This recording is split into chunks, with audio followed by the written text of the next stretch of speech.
शेतकरी मित्रांनो, रब्बी हंगामामधील एक महत्त्वाचं पीक म्हणजे गहू पीक. बरेच शेतकरी बांधव रब्बी हंगामामध्ये गहू पीक लागवड करत असतात आणि या लागवडीसाठी किंवा लागवड करत असताना गव्हाच्या पिकातून उत्पादन जास्तीत जास्त उत्पादन, दुपटीनं उत्पादन यासाठी योग्य पेरणीची वेळ, योग्य खत आणि सिंचन व्यवस्थापन हे जर केलं तर नक्कीच आपल्याला गव्हाच्या हे उत्पादन वाढीव मिळू शकतं आणि याच्यातून आपल्याला चांगला आर्थिक नफा मिळू शकतो. नमस्कार शेतकरी मित्रांनो, मी सचिन मेंढे कृषी मित्र या आपल्या नवीन मराठी यूट्यूब चॅनलमध्ये आपलं सगळ्यांचं सहर्ष स्वागत आहे. शेतकरी बंधूंनो, रब्बी हंगामाची लगबग सगळ्या शेतकरी बांधवांसाठी चालू झालेली आहे आणि जे पहिले जे खरीपचे जे पिकं आहेत ते पिकं निघून गेलेत आणि राहिलेली जी जमीन आहे किंवा जी जमीन रिकामी झालेली आहे त्या जमिनीमध्ये काय लागवड करा. बऱ्याच शेतकरी बांधवांनी गहू पिकाचं नियोजन करायचं ठरवलेलं आहे. तर गहू पिकाचं नियोजन करत असताना बऱ्याच शेतकरी बांधवांच्या कमेंट येत आहे की गव्हाच्या पिकाविषयी माहिती टाका. आजचा व्हिडिओ आपण त्याविषयीच घेणार आहोत की गव्हाची लागवड करत असताना जास्तीत जास्त उत्पादन कसं निघेल आणि कमी खर्चामध्ये उत्पादन काढण्याचा आपला मानस असतो आणि त्या पद्धतीनं आजचा हा व्हिडिओ आहे. तर शेतकरी बंधूंनो, गहू पिकाची निवड करत असताना गहू हे जर बघितलं तर रब्बी हंगामातील एक प्रमुख पीक म्हणून ओळखलं जातं. ज्यांच्याकडे साधारणपणे पाण्याचं व्यवस्थापन, सिंचन व्यवस्थापन आहे किंवा बऱ्यापैकी पाणी आहे तर ते शेतकरी बांधव आहेत ते गव्हाच्या पिकाची निवड करू शकतात. आता गहू पीक हे थंडीमध्ये थंडी चांगली मानवते, थंडीतलंच पीक आहे. त्याच्यामुळे रब्बी हंगामामधले प्रमुख पिकामध्ये या गव्हाचा सुद्धा समावेश होत असतो. आता गहू अलीकडच्या काळामध्ये जर बघितलं तर एक दोन पद्धतीने केला जातो शेतकरी बांधव. त्याच्यातलं पहिलं कारण घरी चपाती खाण्यासाठी एक गहू आणि दुसरं एक विक्रीसाठी केला जाणारा गहू. त्याच्यामध्ये बरेच शेतकरी बांधव जनावरांना एक चारा पीक म्हणून किंवा गहू दळून जनावरांना घालायचं म्हणून सुद्धा करत असतात. आणि या सगळ्याचा मागचा एक हेतू असतो की आपल्याला कमी क्षेत्रामध्ये जास्तीत जास्त उत्पादन कसं भेटेल, कमी खर्चामध्ये कमी क्षेत्रामध्ये आणि कमी कष्टामध्ये कशा पद्धतीने उत्पादन भेटेल. तर यासाठी आपण हा व्हिडिओ बघतोय की शेतकरी बंधूंनो की काय केलं जातं की गहू पीक आहे, या गहू पिकाचं उत्पादन घेत असताना सगळ्यात महत्त्वाचं म्हणजे जमिनीची निवड. जमीन साधी काळी जमीन असली तरी चालते, पण जमीन ही निचऱ्याची असावी, एक नांगरट केलेली असावी आणि सपाट केलेली असावी.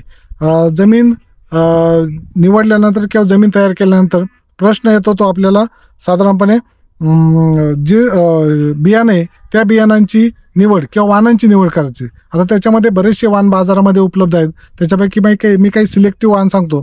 त्याच्यामध्ये केदार अंकुर, श्रीराम सुपर 111, श्रीराम सुपर 303 आहे, त्याच्यानंतर लोकवन आहे, त्याच्यानंतर मुकुट आहे, त्याच्यानंतर अशा अजित 102 आहे. असे अनेक जे वाण आहेत ते वाण बाजारामध्ये, हे जे मी वाण सांगितले साधारणपणे 20-25 ते 30 क्विंटलपर्यंत सुद्धा आपल्याला उत्पादन देऊ शकतात. तशा पद्धतीनं ही पेरणी करत असताना किंवा गव्हाचं उत्पादन घेत असताना बियाणांची निवड करणं हे गरजेचं आहे. म्हणून मी ह्या ज्या जातीत याच्यापैकी आपण कुठलीही व्हरायटी निवडू शकता की जेणेकरून यांचं उत्पादन सुद्धा जास्त निघेल आणि ज्या शेतकरी बांधवांना घरी खाण्यासाठी गहू ठेवायची, चांगली चपाती येते, यांची मऊ चपाती येते, चविष्ट चवदार चपाती येते, तर यासाठी सुद्धा आपण वापरू शकता.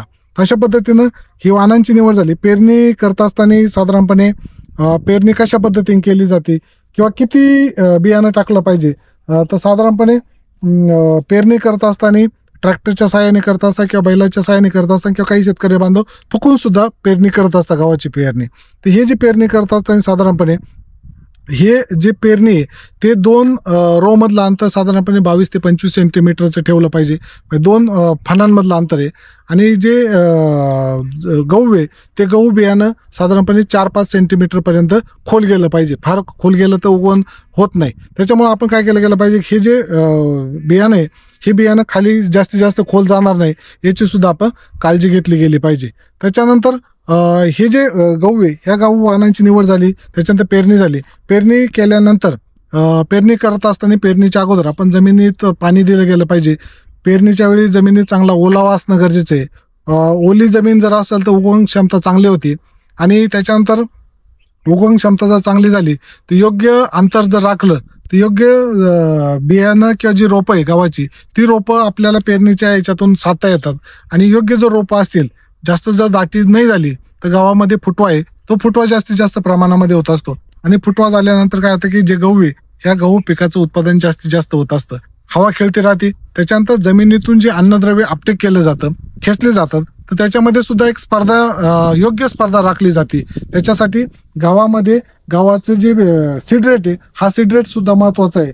आणि त्याच्यामुळे साधारणपणे 20 किलो प्रति एकर, 20 ते 25 किलो प्रति एकर पर्यंत बियाणं आपण वापरलं गेलं पाहिजे. म्हणजे गहू फार दाट नसावा, थोडासा विरळ झाला तरी चालतो, पण फार दाट नसावा. अशा पद्धतीने आपण जर लागवड केली तर आपल्याला उत्पादनामध्ये याचा सुद्धा आपल्याला फायदा दिसून येत असतो. त्याच्यानंतर शेतकरी बंधूंनो, पेरणी केल्यानंतर महत्वाचा मुद्दा येतो की पेरणी करत असताना किंवा पेरणी केल्यानंतर खतं कुठले द्यायचे.